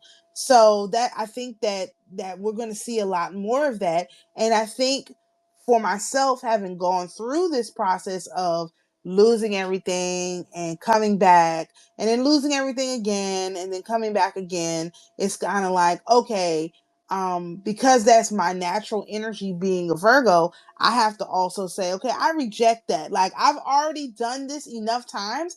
I don't have to keep doing that again. But I can only say that because now, instead of holding only these 12 versions of the creator within myself, which would be the zodiac, I now hold 13. So when you can hold 13 different versions of the creator within yourself, then you have the capacity and the opportunity to jump to the one they weren't expecting, which is the 13. And they have a plan for everything up to 13. But when you for everything up to 12, but if you happen to step outside of their realm of 12, because that's all they have the capacity for, is a realm of 12. If you step out of their realm of 12 into the realm of 13, they have no control over that. It totally changes everything. Even though many of the parts are the same, it completely changes the frequency. And then their system is not built for that. Beautiful. Yeah. Yeah, and we see that a lot with a lot of these countries. Like, you look at Japan with the stagflation, they have been denying the death and the rebirth. And it's like, Yep. and this is something that I've actually been really thinking about the last couple of years, where especially during COVID, where it's like it's so obvious that governments do everything in their power to make the economy always be great. You know, it's always about, oh, more higher sales, higher revenues. Uh, like, the economy's doing awesome. We're doing everything we can to have the economy be great. When have we had when have we had a leader that says, obviously they might not say it publicly, but that, like, embraces these cycles of death? So if you're dying, if the old you is dying, you gotta flow with it. You gotta pour into it. You Right. gotta invest more into Right. yourself. Maybe you isolate yourself, or maybe you kind of go more into the introspective. Obviously, everybody's death in the phases that whatever it is they represent. Because death is not just like oh, you do it when you're 30 years old. Like, death can be, if you're really doing real things, death is every single day, basically. You know, you're Right. dying When all you the go to time. sleep. Okay, yeah. Yeah, you're dying all the time, so if you don't if you're scared of death, if you're not appreciative of that death and rebirth cycle, that's why people are stunted. That's no, I mean, most people are still living like they were in high school, middle school. Like, it's like they stopped Yeah. growing themselves, and I think it's partly because, like, after a few times of dying, they're like, "Please, I don't wanna die anymore. I don't wanna lose it all." And so they Right. cling on to all the Right. physical material. I mean, it's crazy how people are willing to, for just a little bit of paper money, do so much against their own development. Right. Because And Mhm. go ahead. Yeah, I mean, it's just like, and I think this has to do with people not having big visions, as you were saying. Because if you have a big vision, you don't care about the you know, you're gonna manage it because you know where you're headed. You might not Right. know in terms of exactly what it's gonna look like, but you can feel it, you're creating it. You're allowing it to happen, allowing it to manifest in the way that is most aligned to the divine, but your vision is massive. And so in being so massive, you can then begin to appreciate the ups and the downs and not let it derail you, but let it Right. actually, because when you're on a downswing, like when it comes to trading, that's when you want to be buying. That's when you want to be investing. Right. That's when you want to double down on yourself, not run Right. back to the system, or say that you're a failure, or say that you did something wrong. No, that's when you're worshiping yourself, you're serving yourself, you are honoring yourself, you are doubling down on yourself. Yeah, sure, there are things that you learned from being up there that you're now changing, tweaking, of course. And then when you're up, that's when you start to sell. Like, basically, that's when you start to prepare for the death. When Right. you start to get really popular, that's when you're like, "Okay, great. I did what I had to do. Let me sell, and now allow myself to start going down again into the death cycle." And that's really, I think, what I'm seeing now is what I've allowed myself to do. I mean, that's why I have all these followers and I got no impressions. I've killed myself. Literally publicly Right. killed myself, both obviously partly Right. from the suspension, but also from just, like, I was the crypto guy. For a number of years, I was the crypto guy. That's how I got all my followers.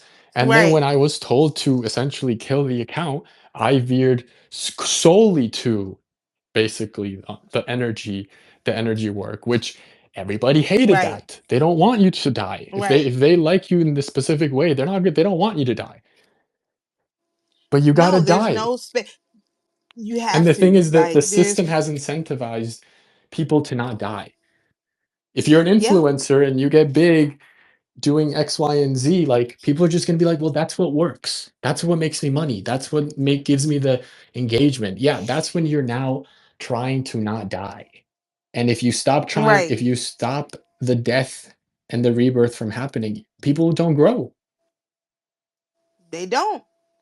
I mean, this is the part. This is what I mean by the matrix can only basically operate when you are within this version of yourself, this version of God that has 12 parts. Because if you get into the version of the creator that has 13 parts, they just don't have the capacity to control that. And so when you do that, they don't know what to do. Like the matrix freezes around you and it's just like we don't really like they just keep throwing everything at you to get you to submit back to this 12-fold God, which is like, I mean, it could be less depending on, different people, but in general, like they try to get you to submit back down to this 12-fold God. Because if they can get you to submit to this 12-fold God, then they can get you back within the realms that they have the mastery over.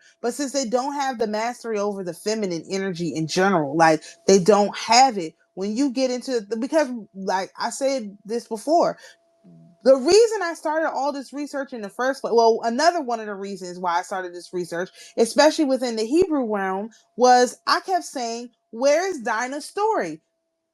Jacob had 13 children and he had a daughter. Her name was Dinah.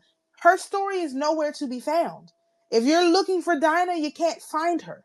Like, and I just went looking for her story. I said, we do have an ancient grandmother. It's Dinah.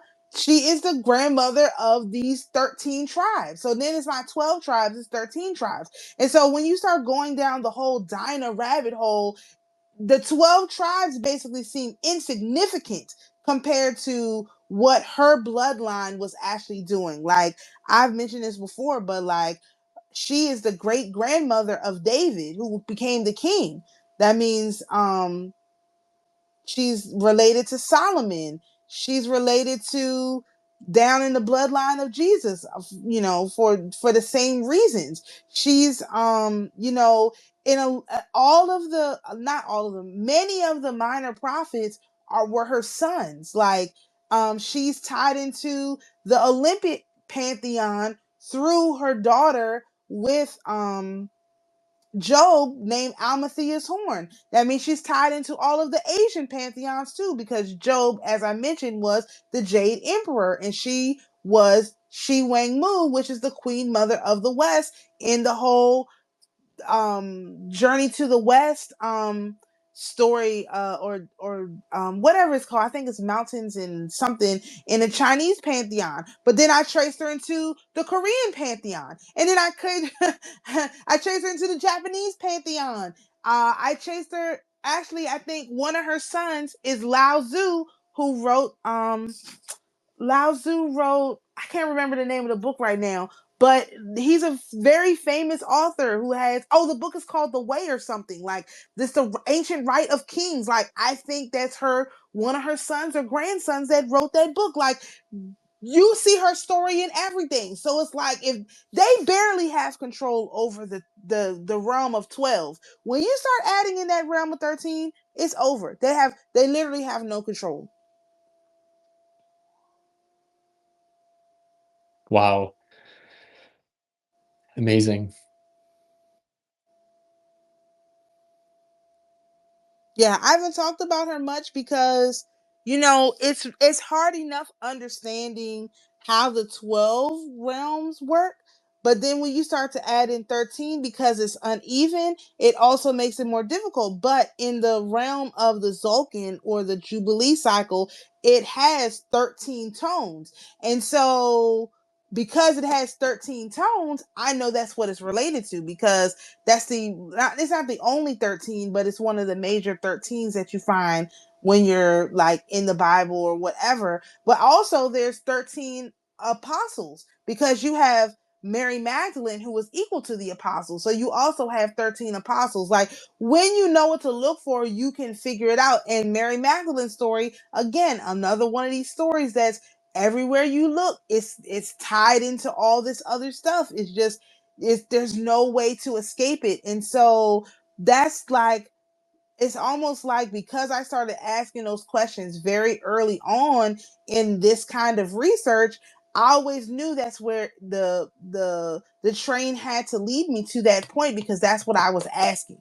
And now that I'm sort of like wrapping up this stage of my research and putting it into, because another way I intend on teaching this is to literally live out the cycles, but like do group sessions where we talk about all the different cycles and what cycle we're in now, and not just in an app, but in a practical, okay, how is this showing up in your life? How is this showing up in your life? Because it's important that people not, is unlike the days of before, where they wrote all this stuff in books and they didn't tell people how to do it. It's going to be written down in books, but people need to know how to do it more than anything. That way, when the time comes that this information is again cycled out, preparing for the death, it's not going to be the kind of death that we just experienced on this planet.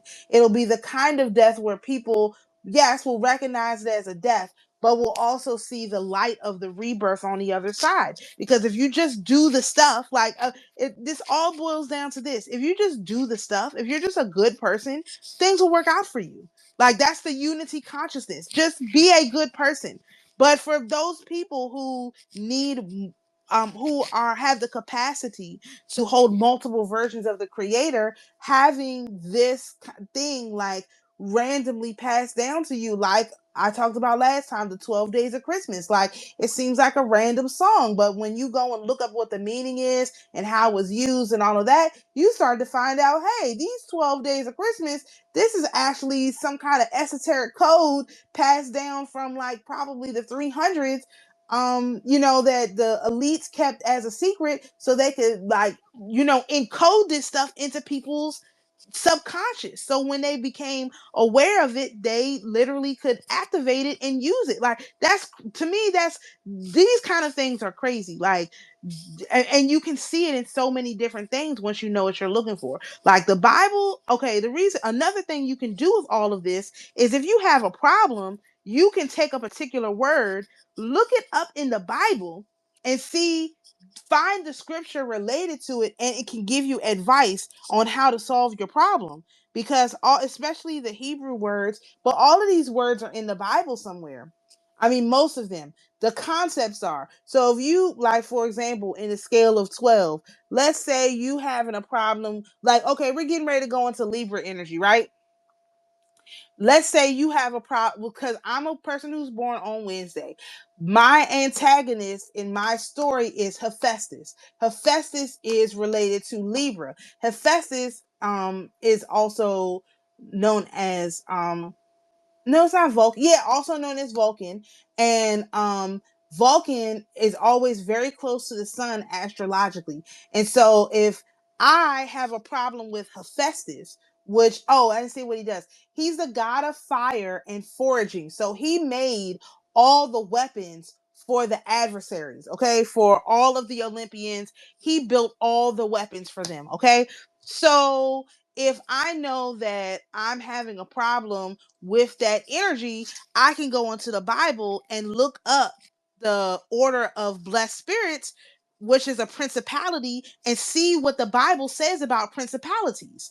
And then I can take that information and apply it to my situation. So, like, for example, with me, I have a problem with Libras. I love Libra and they're bad for me, and I know it. And every single time I meet one, it doesn't matter. Like, I make bad decisions. And so I know, but I know that that's my problem. And so if I know that, oh, what, like, people say it all the time, like, all these astro girlies, oh, I keep meeting this such and such guy and he's so bad. They don't know that there's an order of blessed spirits that will explain to them why they need to stop choosing that particular man for themselves, like, because it's not good for them.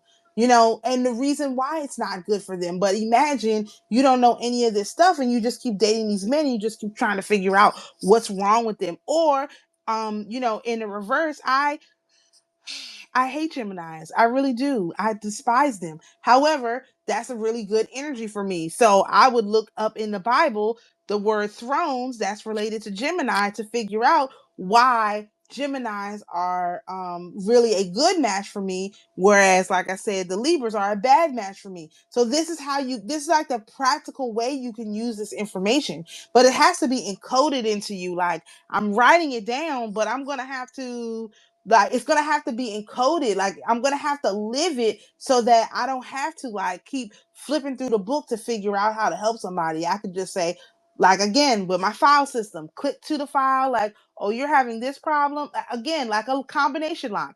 Oh, you're having this problem on a unity level. Oh, you're having this problem on the triple level. Oh, you're having this problem on the 7 level. Oh, you're having this problem on the 9 level. Oh, you're having this problem on the 12 level. Let me see what that is on 13. Boom. This is how you should handle this problem. This is my suggestion. Or, again, with this whole enchanting, you enchant an object, you give it to them, and you say, hey, if you use X, Y, and Z, this is just a gift from me. I hope it'll help you with whatever the problem is. Boom. That's it. And the problem is solved. They may live their whole life and the problem will just be solved for them. That's one person that you made happy. Every person that you do that for is going to testify on your behalf when they cross over. These are all people who are going to bear positive witness for you. So now it's just not you using your personal to bear witness for you. Now you have whole choirs of angelic beings because you've made them happy. They're going to carry that happiness with them when they cross over. That will be able to bear witness for you. Changes the whole planet. Very quiet Boom. revolution. Yeah, that's great. Yeah. Awesome. I think the next spaces that we do, maybe like how to enchant, Yes, we can talk about kind of that. like what you're saying with let's say like you buy someone like a gift, and if it's like a Yeah. bracelet, necklace, or I don't know, some stuffed animal, like how to enchant in a way where because recently I'm not one to give gifts.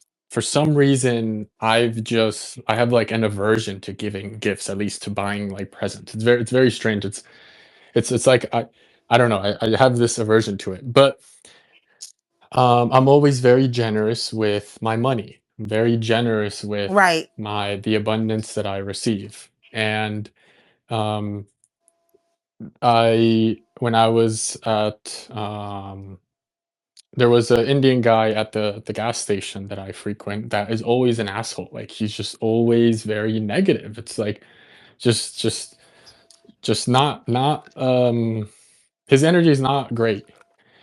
And then more recently, like the second to last time that I transacted with him, he cracked a joke. And Wow.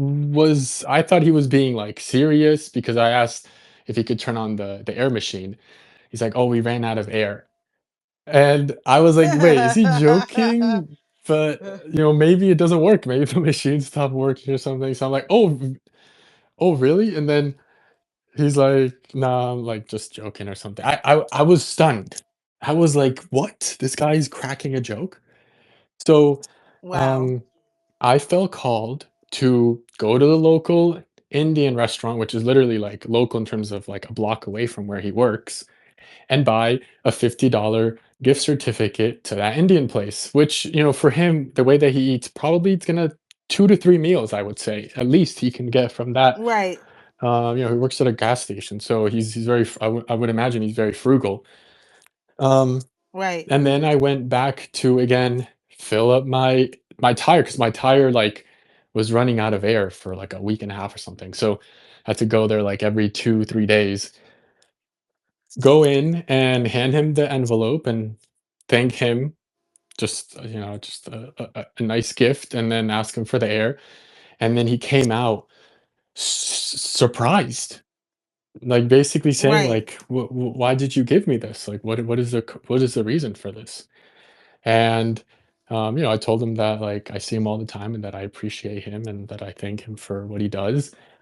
And, he shook my hand. I mean, he was so happy. He was so happy, and he left extremely happy. So, um, I'm going to be doing more of these types of gifts where when I feel called to do something, I do it, and it's showing up as presents. It's showing up as, something as simple as, like, buying, like, a few pastries and giving them to people, like, maybe the mechanic or that type of stuff. So, the Right. enchanting side adds much deeper layer meanings. Because what I basically did with this Indian guy was I rewarded him for really good behavior.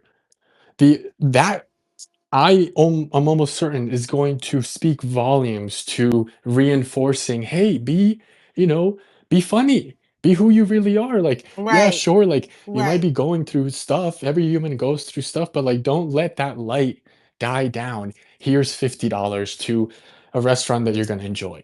He couldn't believe it. He couldn't believe it. So, with enchanting added onto this awareness of the enchanting, we're basically just like creating, um you know in many ways, like, they're just becoming part of the empire just by giving them a gift. Right. Exactly. It's very simple. I would also like to point out this is crazy because I'm working on your stuff, right? And I was like, you know what? I bet this is in your chart. And as a matter of fact, the saint that's affiliated with you is Saint Thecla, and today is her feast day. So, what does that mean? It's because that whole having a problem with your car thing, that's a Virgo issue because anyway, long story short, that's a Virgo issue. And because of what you have in Virgo and where it is, that would create the problem. So by you doing something that was outside of your realm of normal activity, you actually solve the problem that the Virgo energy is here to teach you. Like it's Wow. So by you have no idea of what I'm even talking about, but I'm looking at it. This is how precise this is. It's so amazing. by giving the gift card, I essentially supported the car. Yeah, you supported that. Yes, but because you supported the car. The identifying the issue. Well, actually, what happens? I really hate this. Like how the Virgo energy works. The energy that's affiliated with the car specifically, it can only cause problems. Like it can only like make things bad. Like it can't actually solve the problem. It makes me crazy. I'm like, can this guy have a little bit more power than just like, for me, it's turning on my engine light. Well, it's also messing my car up. But now recently it's just been turning my engine light on. Engine light comes on, nothing is wrong. I drive around for a little while. I do something I don't want to do, but I need to do. The engine light goes off. It's really like that annoying. But yeah, like it's the it's like, I don't know, that little annoying thing that tells you, hey, you have to do that thing that you don't want to do. And it's like, no, I don't want to do it. Nah, you kind of got to do it anyway. Yeah, I'm just here to, make sure you get it done. And I'm going to make all of this as uncomfortable as possible until you just get that thing done that you don't want to do. It's like, okay, fine. And so that's Virgo. Like from That's Virgo energy. that's a like, car problems are Virgo energy. Like that's the only spirit intelligence in the whole. Specifically, it's 25 Virgo. So you don't have that in your chart. Like me, everybody's got all the degrees, but you don't have that specific degree activated in your chart. But it's still a Virgo energy. But because at the end of Virgo, that's why I think it's related to Saint Thecla. And so Saint Thecla, her story is really interesting because she was also equal to the apostles, but she came after Jesus died. And so her story is pretty insane. She went around like begging Paul to give her the Great Commission, to tell her to go out and evangelize. And she basically like terrorized him until he did it. And he really didn't want to do it because he probably thought this lady was nuts. And she baptized herself. Like she was a little bit nuts. Like she was, when I say nuts, like I just say she took it that seriously that she was ready to go and get the job done. And Paul, I talk about Paul a lot. It's no offense. The guy did the best that he can, but he was kind of like not as aggressive as her. She was extremely aggressive with her evangelizing, and he was not that aggressive. And so, yeah, he did not want to be involved with her at all whatsoever. But she was literally following him around. Like every time he went to a new city, she tracked him down, and she would go there and she would say, "Give me the commission," and he would say, "Nah, I don't think." And then mind you, he's in a house that is a broke down house. Every single time with a bunch of hungry people, she comes in. She's always got like all of this money, and she's just like, "Okay, I'm gonna go and buy food so that you guys can eat." And she goes and buy the food, which is exactly what he'd been praying for. Like literally, like he's praying, "Please, Lord, give us some food to eat." Here come this crazy Thecla. She got the money to buy the food, but she's begging. She's literally begging him to give her the commission. Anyway, she's a fascinating character, and like this stuff is crazy. Oh my goodness, there's no way like you can't tell me that this is not real, because you're talking about the very, like, the whole what way you're talking about it is exactly the way that she talk about evangelizing for the kingdom of Christ. Like exactly. Wow, beautiful. Yeah, awesome. Well, I think we can end it here. All So right. I think next Friday or this Friday, unless obviously like a different topic comes up, whether it's that one, but definitely in the near future, I think an episode on like just, I guess, the art of enchantment. The art of enchanting. Yes, the art of enchantment, and we'll do it based on day of the week that the person was born, because that's really the easiest thing to Nice. figure Yep. out. Love it. That's really the easiest thing to figure out, and it's got a lot of information so that you can figure out.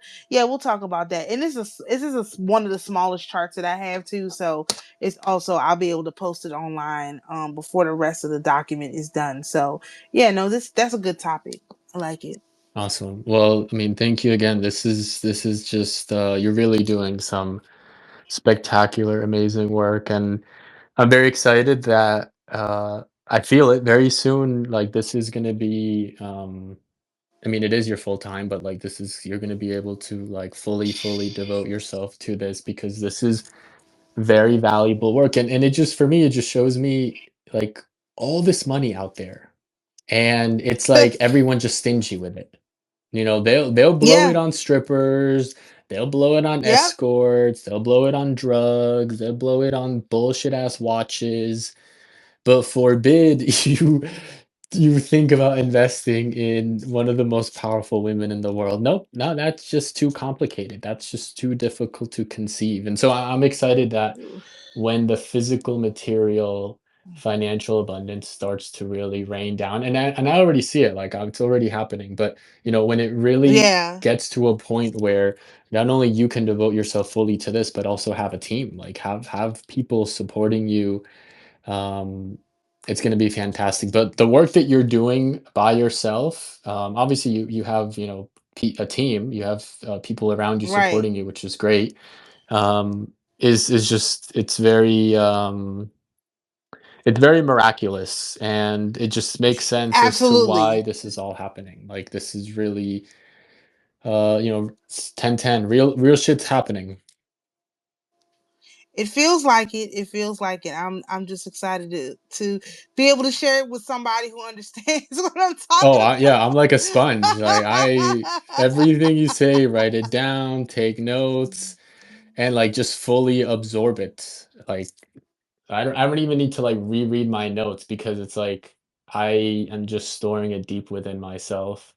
And I'm just Which is excited. I'm just good. excited to follow your calendar. I'm excited to, I mean, like there's so much implementation that we're going to be doing the next year, 2, 3 years, that by the time people are like literally like on crawling on their floors, because they're not going to do any of this work. They're Right. still, I mean, people are just stubborn. They're really freaking stubborn. That's true. So by the time they get to their breaking point, which is probably going to be in like 3 to 4 years, at least the higher Right. level, you know, the people that maybe got the second, as you said, the second to third level of consciousness, or this, I think the state of Right. consciousness,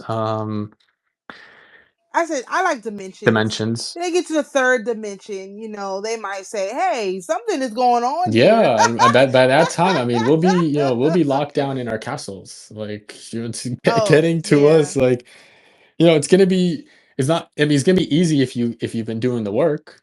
If you've not been doing the Right. work, yeah, it's not possible, because we got shit to do. We Right. busy over here. Right. So We've got people to help. We've got yeah. souls. Just think of how many souls are trapped. Because this is what we're talking about. Not the people who are here in this realm, the people who have crossed over and they're just trapped, like again in this perdition. That's my thing that I can see. Like they're trapped in perdition because no one can help them get across and cross the river. Like these are the I think they sometimes call them bodiless hosts. Like these are the bodiless hosts of people who are going to benefit from this. And maybe that's what this time is. The reason why the physical people aren't here is because we're dealing with the backlog of all these bodiless hosts. And then once we get the backlog dealt with energetically, then we'll be able to move forward into, this all the people who are still here in their bodies. Wow. I mean, it would be interesting, spaces soon. I need to write this down. About okay, so how is that done? And Oh, I have a lot of stories. Yeah, we so should what would talk this about be that at some called? Like point. managing the backlog? Um, Oh gosh. It really it's crossing the river. Crossing the river. There's people. Okay, so I'll try to make this as short as possible. There are people like who have died who believed in unity consciousness, right? And so, but their version of God in that unity consciousness is not the real creator.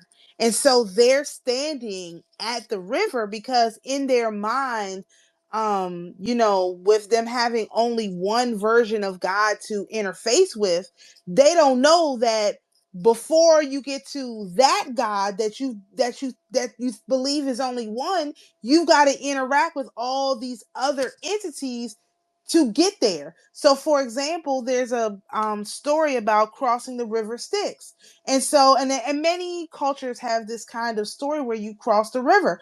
Well, if you don't know, you have to pay that man to cross the river.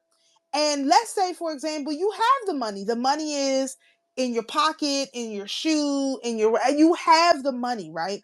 But you don't know that you have to physically take that money out of your pocket in the spirit realm and hand it to the guy so that you can get on the boat.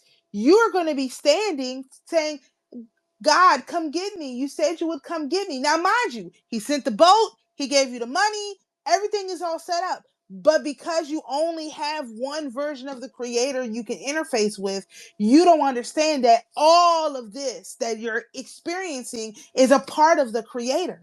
And so you miss not you miss, you continually miss the boat because the boat keeps leaving you because you don't understand that you got to dig in your pocket, take out the money and give it to the guy to get on the boat, and he's going to take you to your next phase. And I think that's one reason why we have so many terrible souls reincarnating on this earth, because the ones who are wicked, they teach their kids this stuff. They teach their families that if you're in a secret society, you know how this stuff works. So when you see the boat, you take the money out your pocket, you go and get on the boat, and you cross to the other side. You get a fast pass. Like, oh my gosh, it's a fast pass. You got a fast pass back into this realm. So as soon as you die, you coming right back. But these people who don't know that this is how the spirit realm works because their church never prepared them, society never prepared them, they never read any of these stories, they don't know the mythology, they literally get on the other side and they're like, where's God? Or like the people who are waiting for Jesus. Well, I always say this, they're waiting for homeboy Jesus to come pick them up. And so if homeboy Jesus does not get his rabbit ass off that throne and come pick him up, these people are not moving. They will not move until homeboy Jesus come get them. That's ridiculous. Like, this man got a lot of work to do. So he sends one of his servants to make sure that you get across. And here you got these people arguing with the servants, saying, no, no, no, no. Jesus said he would drop everything and come pick me up. Mind you, Jesus never said that. Never at all said any of that whatsoever. But because that's what they've been told in these churches, in their mind, in these different stories, whatever, they've got their mind fixed on Jesus, white Jesus at that, stepping off his throne and coming to pick you up. That's the only Jesus you're going with. That's going to be a problem because that's not how it works. If you're a king, you don't go and handle the business yourself. You send one of your servants. It's in the Bible all over the place. But because these people don't understand that these stories are real and literal and not just stories in a book, they are expecting for homeboy Jesus to come pick them up. And they're not going to move until that. So there's a huge backlog. I had a dream one time where my uncle was like trapped, and my mom didn't know how to help him, and I'm like, okay, listen. I said to him, it's okay. You can go to the creator for transmutation, go to be with my grandmother, or something like that. Like, I just kept saying it over and over and over and over to him while I had my hands laid on him in my dream until he disappeared. But nobody else could help him. I was the only one who even knew how to do any of this. So when I say that there are people trapped, I've seen them. I seen him. One time I went and I had a dream where I was running around the spirit realm giving everybody money. Like, I had burned, I don't know, probably 200, 300 pieces of ancestor money, which is basically the money that they use in the spirit realm. And literally, like, I was running around asking, hey, anybody else need some money? Who else needs some money? Any more people down here? Show. It was 8 hours, and like 8 hours in the spirit realm could be like 8 years, could be like 18 years. Like, it's a long time. I'm running around the spirit realm passing out money, ancestor money, to all the anybody I can find, just so that they can have money to do whatever it is they need to do, pay their debts or whatever. Like, I was literally running around the spirit realm with piles and piles and piles of money, handing it out to anybody I could lay my eyes on, like a whole night. So, I mean, I've seen this. Like, that's my thing. I've seen this. Like, there's a huge backlog, and so I now that I've said it, like, that's probably what it is. We got to deal with the backlog. Nice. Okay, yeah, there's a lot of work to do. Um, yeah, I mean, yeah, we've been doing the work, which is what matters. That's all Yeah, that we've been matters. doing the work. We've been No, doing the work. there's a lot left to do, and that's why we have to stay in our bodies. So that's why I always tell people we have to stay in our bodies. We have to do whatever it takes to stay in our bodies, because there's a lot of work that we can do, but only if you have a body. Yeah, yeah, for sure. Awesome. Well, thank you so much. Thank you everyone for listening, and we'll have the other spaces sometime Friday night, and we'll Yeah. decide the topic then. So thank you. All Thank you so right. much. Have a great night.